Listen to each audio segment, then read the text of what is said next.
Today I'm going to be talking about the classic American novel written by F. Scott Fitzgerald, The Great Gatsby. I could talk about this wonderfully complex, highly frustrating novel for hours upon hours, but I'm sure most of you have heard of the book or watched the movie, so I'm just going to do a quick summary.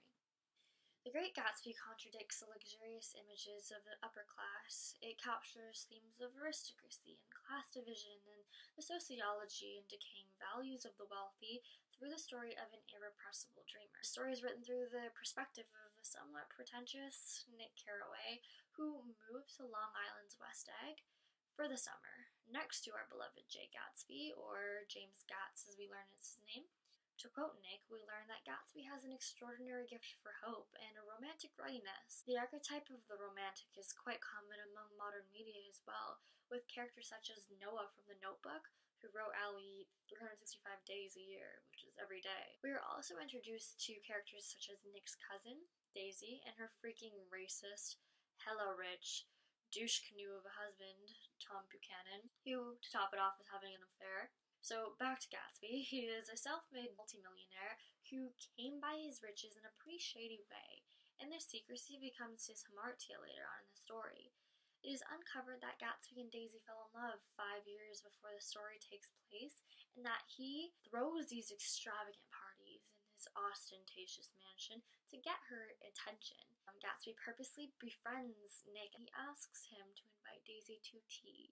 Gatsby's just so consumed by the past, and although they mend their relationship for a short-lived summer, unfortunately Gatsby just doesn't get his way in the end. Debatably, this could be because of his hamartia and his immoral ways of earning his wealth, which, after uncovered, scares Daisy into choosing Tom. Or this could be because Gatsby was just never satisfied. It was never enough for Daisy to be in love with him. She had to say she was never in love with Tom. Later on in the story, Tom's mistress dies because Daisy runs her over in Gatsby's car, and her husband assumes that Gatsby was the one having the affair with her. So, due to Tom's lies, he was eventually murdered. Gatsby was murdered. It is clear that both the poor and the rich are consumed by wealth in this novel. First, there's a bit of personification within the novel when Gatsby describes Daisy's voice as full of money on page 120 and constantly associates Daisy with her mansion, such as when he says he had never seen such a beautiful house on page 149. This kind of makes you question, was Gatsby infatuated with Daisy or by her riches? I was also super interested in the symbolism behind the green light at the end of Daisy's dock and the color yellow through the novel.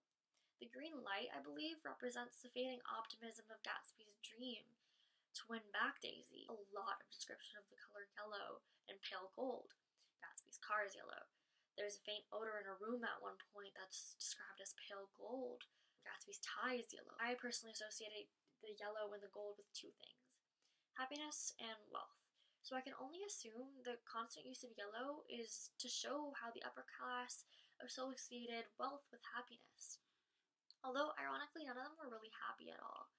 Speaking of irony, there's quite a lot of irony and paradoxical qualities in this novel.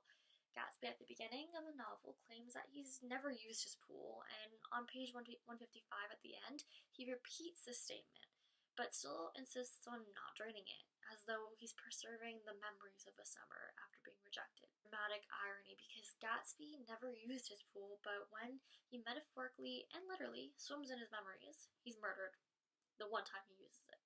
Lastly, I'm going to apply the feminism lens, which is quite important because it deeply angered me by the amount of oppression within this novel. First off, the vapid, self-entitled, unempathetic Daisy Buchanan talks about her 3-year-old daughter at the beginning of the novel on page 18 and says, "I'm glad it's a girl, and I'll hope she'll be a fool.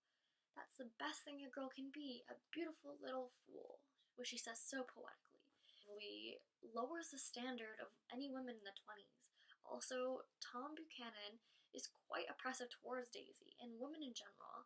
He says, "By God, I may be old-fashioned in my ideas, but women run around too much these days to suit me," as if the sole role of a woman is to suit him. I could continue to discuss this novel for eternity, but those were just a couple of my observations I had while reading it. So thank you for listening, and I'm out.